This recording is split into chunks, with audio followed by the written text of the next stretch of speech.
इस वीडियो में रिव्यू करेंगे psychology of money which remains one of my favourite books on money.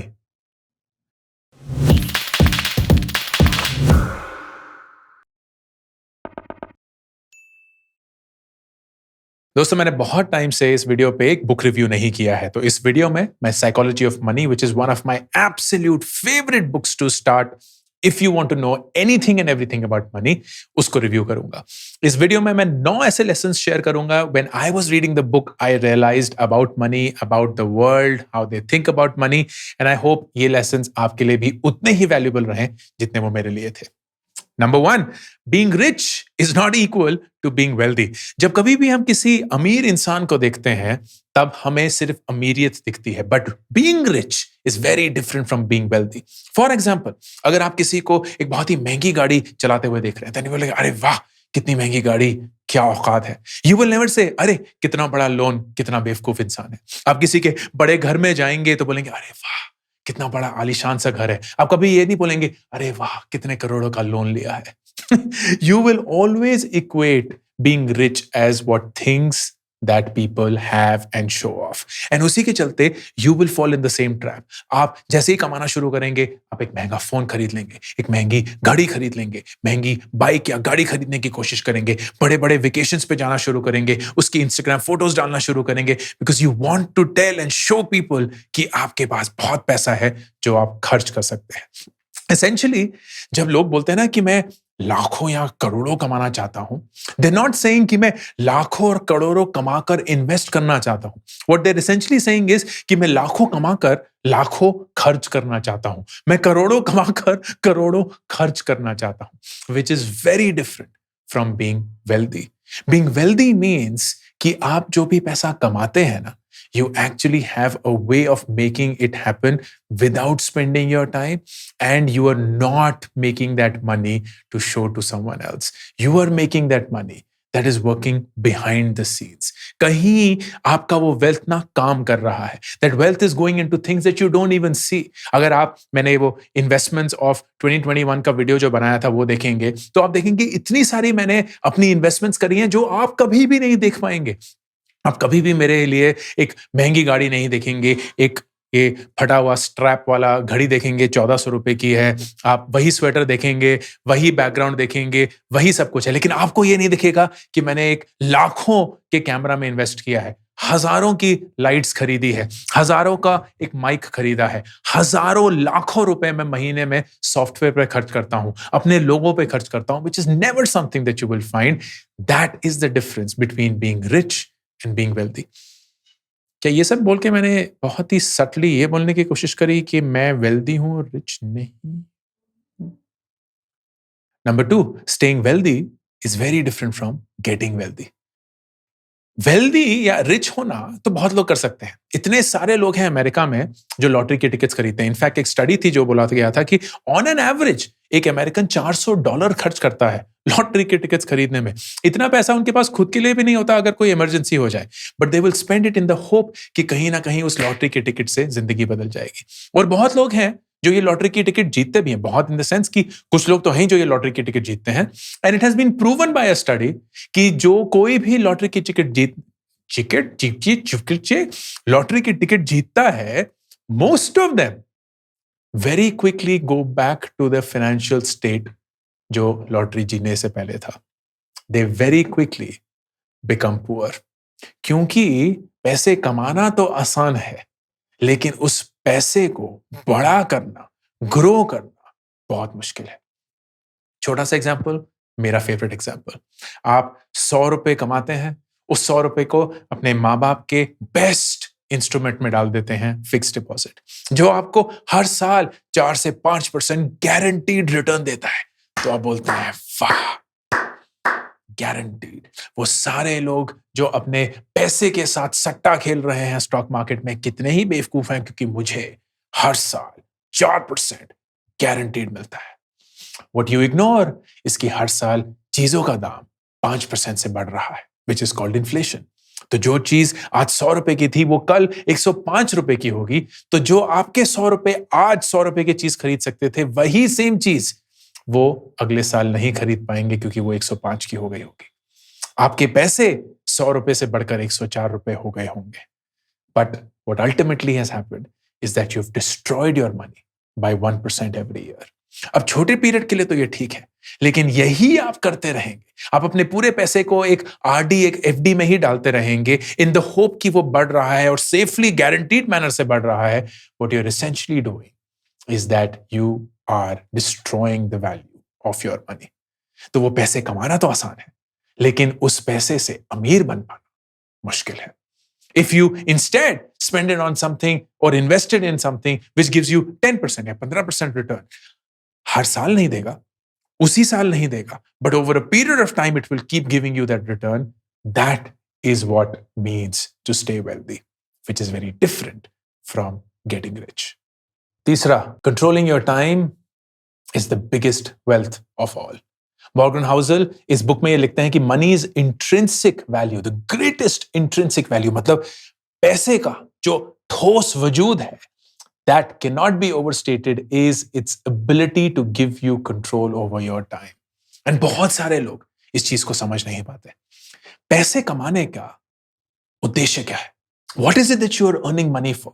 अगर आप सिर्फ पैसे कमाने के लिए पैसे कमा रहे हैं क्योंकि आप उसको उन चीजों पे खर्च कर पाएं जिससे लोग आपको बोलेंगे अरे वाह क्या अमीरियत है, क्या शान है, क्या शौकत है, then you are part of a treadmill जो कभी भी नहीं रुकेगी. आप जिंदगी भर भागते रहेंगे क्योंकि कभी भी कोई ऐसा वक्त नहीं आएगा जहां कोई आपको बोलेगा यार आप बड़े अच्छे लग रहे हैं, इतना अमीर ही काफी है. You will never stop.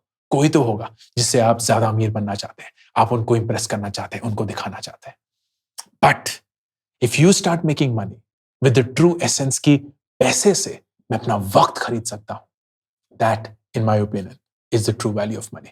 क्योंकि अगर आप इतना पैसा कमा पाए, इतना पैसा बना पाए कि आपको अब पैसे कमाने के लिए अपना वक्त नहीं खर्च करना, you can actually spend time in doing things that you want to do. वो आपका पैशन हो सकता है, आपका प्रोजेक्ट हो सकता है, काम भी हो सकता है, लेकिन आप अब वो काम पैसे के लिए नहीं कर रहे, काम के लिए कर रहे हैं. That is the biggest use of money. And I cannot tell you how true this is because that is the exact same thing that has happened for me. मैं पिछले इतने सालों से एक स्टार्टअप चला रहा था, काम कर रहा था, खुश था, but at the end of it जब मैंने नियर बाय के सीईओ की पोजीशन से इस्तीफा दिया and I decided to create content to teach people, the biggest thing that I had suddenly was time. इतना वक्त था सोचने के लिए, वो चीजें करने के लिए जो मैं आज तक नहीं कर पाया था, but I wanted to. And धीरे धीरे जैसे पैसे कमाना शुरू हुआ, मुझे और भी ज्यादा कंट्रोल मिला. And today I know that I don't have to work for money. I do things that make me money automatically, and that is the best form of living life. Fourth lesson इसी के through कि जब तक आपके पास अपने वक्त पे काबू नहीं होगा, you will somehow never be happy in your life. Morgan Housel जो इस बुक के ऑथर हैं वो बोलते हैं, use money to gain control over your time because not having control of your time is such a powerful and universal drag on happiness. Then he goes on to say, doing something you love on a schedule you can't control can feel the same as doing something you hate. कितना खूबसूरत है. Doing something you love. अगर आप कुछ ऐसा कर रहे हैं जिसको आप करना चाहते हैं, but you're doing it in a manner कि आपके पास अपने वक्त पे काबू नहीं है, that can actually be the same as doing something that you hate.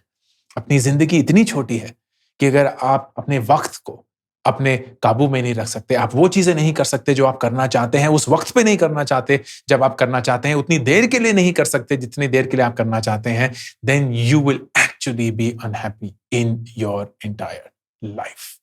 Lesson number 5, know what is enough. अगर आप पैसे के पीछे भागते रहेंगे, भागते रहेंगे, भागते रहेंगे, यकीन करिए कभी भी कोई ऐसा वक्त नहीं आएगा जहां बोलेंगे बहुत हुआ, बस इतना ही. क्योंकि हमें पता ही नहीं है कि कितना हमें भागना है, कितने के लिए भागना है, किस चीज के लिए भागना है. In fact a very important exercise that I love all of you to do is, आज बैठिए, आप चाहे जितने की उम्र के हो, जितने भी यंग हो, कोई फर्क नहीं पड़ता. Think of your entire life, think of everything that you want to do. हर एक चीज, वो बंगला, गाड़ी, शान शौकत, वो हर एक चीज जो आपको चाहिए होगी. And make a list of all of those things and the price or the amount that they cost today. And इसके चलते ये कैलकुलेट करने की कोशिश करिए कि आपको जिंदगी में ना कितना पैसा चाहिए. When you do this exercise for the first time, when I did the exercise for this first time, I was surprised at how small that amount was. मुझे लगता था कि मुझे करोड़ों पैसे चाहिए होंगे अपनी जिंदगी अच्छे से जीने के लिए. But what I realized कि मुझे बहुत सारे करोड़ नहीं, कुछ ही करोड़ चाहिए. इनफैक्ट अगर मैं बहुत सारी चीजें हटा दूं ना, जो कि मैंने सिर्फ ऐसे फालतू में डाली हुई हैं, तो मुझे करोड़ों भी नहीं चाहिए होंगे. मैं लाखों में भी खुश हूं. And that is something that I realized much later in life. But when I did, it was liberating. क्योंकि अब मुझे पता था कि मैं एक ऐसे ट्रेडमिल पे नहीं भाग रहा हूं जहां सिर्फ मुझे भागते ही रहना है and nothing will come through. And I remember 2020 में this was the best way that I could learn this lesson. Covid lockdown शुरू हुआ, मेरे पास सिर्फ 5 महीने के पैसे थे बैंक में. एंड इसके बारे में मैंने बात करी है in the entire piece of how much money I made in 2021. And उस पॉइंट पे ना एक ऐसा वक्त आ गया था जहां हमें ये पता था कि अगर कोई इनकम स्ट्रीम नहीं जनरेट हुई तो घर बेचना पड़ेगा. And you know what was the best thing? We were okay with that. We were totally okay with that. We were like, you know what, क्या फर्क पड़ता है? ये घर बेच के इस लोन को चुका के हमारे पास थोड़े लाखों एक्स्ट्रा बच जाएंगे जो हमने डाउन पेमेंट में दिया था. And we will just move to the mountains. हम अपने बच्चों को होम स्कूल पढ़ाएंगे, वहीं खेती बाड़ी करेंगे, उसी गांव में रहेंगे. And we'll still be happy. We'll still have each other. And what is more important than that? And this is so liberating. क्योंकि पैसा अब आपको जकड़ नहीं रहा है. आपकी आइडियोलॉजीज, आपके जिंदगी की तरफ जो आपका वो जज्बात है कि और चाहिए और चाहिए और चाहिए, वो आपको नहीं जकड़ रहा है. You are truly free in your life. Number 6, luck ना बहुत जरूरी और बहुत इंपॉर्टेंट होता है.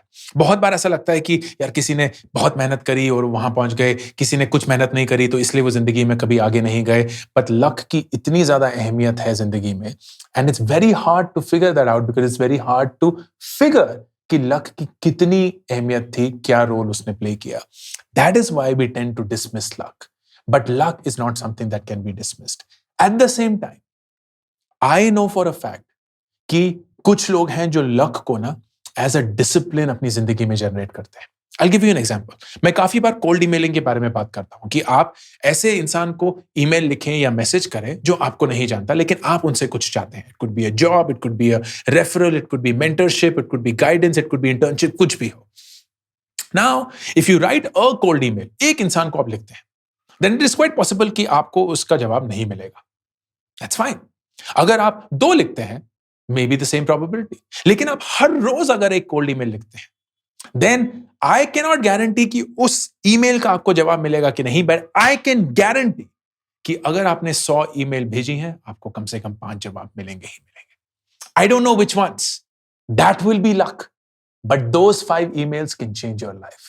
Those 5 replies can change your life. And that is the power of luck, but if you organize it that way. That is why I keep saying कि कुछ ऐसा करिए जिसके थ्रू आपका जो लक है ना, the probability of you getting lucky increases. And that will be the surest way that you bring luck in your life because it is important. Number 7 जो मैंने सीखा from Psychology of Money, live below your means. खासकर उन लोगों के लिए जो अपने 20s में है. आपके 20s में ना कोई नहीं एक्सपेक्ट कर रहा होता कि आप अमीर होंगे, कोई नहीं एक्सपेक्ट कर रहा होता कि आपके पास बहुत सारा पैसा होगा. एंड येट अपने 20s में ही ना हम सबसे ज्यादा शो ऑफ करने की कोशिश करते हैं because we believe that that is how people will give us respect, that is how we will earn our respect. And वो गलत है. If in your 20s or for that matter ever in life, अगर आप जितना भी आपको मिलता है उससे कम में जिएंगे ना, you will be able to make a lot more of your life. And that will not be about कि अरे यार 4 दिन ही तो जीना है तो आज ही जियो, कल किसने देखा है. It is more about कि कल तो हमें रहना ही है. We will spend our day today in being happy as against chasing what we think is happiness. बहुत अंतर है. We will be happy today as against chasing happiness that gives us the illusion कि हम कल खुश होंगे. And that means you have to spend today in the moment, but you continue to do that living below your means. Number 8 और बहुत ही प्यारा सा lesson, कोई भी इन्वेस्टमेंट वर्थ इट नहीं है अगर उसकी वजह से आपकी नींद चली जाती है.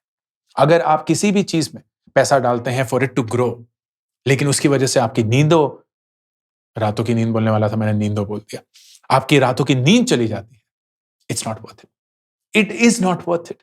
तो वो सारे लोग हैं ना जिन्होंने क्रिप्टो में पैसा डाला हुआ है, और क्रिप्टो में भी सिर्फ अच्छे कॉइन्स में नहीं, वो रैंडम कॉइन्स जो मीम कॉइन्स हैं उनमें डाला हुआ है कि एक ही रात में 30% डाउन, एक ही रात में 40% डाउन, एक ही रात में 20% up, all of that high and low that gives you anxiety, that makes you feel stressed, is not worth it. It is not worth it. क्या ही कर लेंगे आप उस पैसे के साथ? कितना ही आप खुश हो जाएंगे उस पैसे के साथ अगर आपकी रातों की नींद चली गई है उस इन्वेस्टमेंट की वजह से? Don't make investments where you will lose your sleep. And number 9, the most powerful lesson and the absolutely best lesson that I got from this book: save. Save as much as you can. लेकिन saving का ना नजरिया बदलना होगा। Saving हमें लगता है is income minus expenses. हम काफी बार ये बोलते हैं, अरे हमें 100 रुपए मिले as a salary, as a income, whatever this, उसमें से हमारे 80 रुपए की इन्वेस्टमेंट हो गई, या सॉरी एक्सपेंसेस हो गए, खर्चा था, एंड जो 20 रुपए बच गए वो हम इन्वेस्ट करेंगे। That is the wrong way. I think of savings as needs minus ego. Interesting, इसका मतलब क्या है? नीड्स जरूरतें जिसको आप ना नहीं बोल सकते। आपका ईएमआई हो गया, आपके बिजली पानी का खर्चा हो गया, आपके खाने का खर्चा हो गया, आपके जो भी बिल्स हैं वो हो गए। These are things that you need to spend on to live your life. लेकिन इसके बाद एक चीज आती है which is ego. And ego का एक दूसरा नाम है आपकी इच्छाएं, आपकी डिजायर्स। वो अच्छा सा फोन, वो महंगा सा स्वेटर, वो बढ़िया सी गाड़ी, वो फैंसी जूते, वो हर एक चीज जो आप खरीद रहे हैं to fulfil some sort of your desire, your ego, so that you feel great about yourself. You feel कि you have arrived. When you take out your ego expenses from whatever is it that you have left in your needs, is your saving. And जितना आप अपने ego को कम कर सकते हैं, जितना भी आप अपने ईगो को कम कर सकते हैं, उतना ही आपकी सेविंग बढ़ेगी। जितना आप अपने ईगो को कम कर सकते हैं, उतनी ही आपकी सेविंग बढ़ेगी। And so you need to be in a position जहां आप अपनी जरूरतों को कंट्रोल करके, आपके ईगो को कम करके आप अपनी सेविंग्स बढ़ा रहे हैं। And if you are then deploying that to create wealth, not be rich, to create wealth, then you are on the right track to be rich, my friend. These are my 9 lessons that I have learned from Psychology of Money, जो बहुत ही बढ़िया book है, and I would highly recommend it to anybody जो पैसे के बारे में जानना चाहता है, समझना चाहता है, not in terms of कि पैसे कहाँ इन्वेस्ट करें, किधर खरीदें, किधर डालें. It is not a technical guide for you to invest money. It is the best psychological understanding of what money does to us in our life and how important it is. इसी के चलते एक बहुत ही personal video मैं बनाऊंगा which will be my relationship with money. बहुत कुछ मैंने सीखा है पैसे के थ्रू, उसकी कमी की वजह से, उसके बहुत होने की वजह से, all of which I will narrate in a new video that's going to come up soon. But until then, this is Ankur Warikoo signing off. Hey everyone, my first ever book is now ready. Do Epic Shit is now available for pre-order. It would mean the world to me if you pre-ordered this right now. Your love and support means so much to me.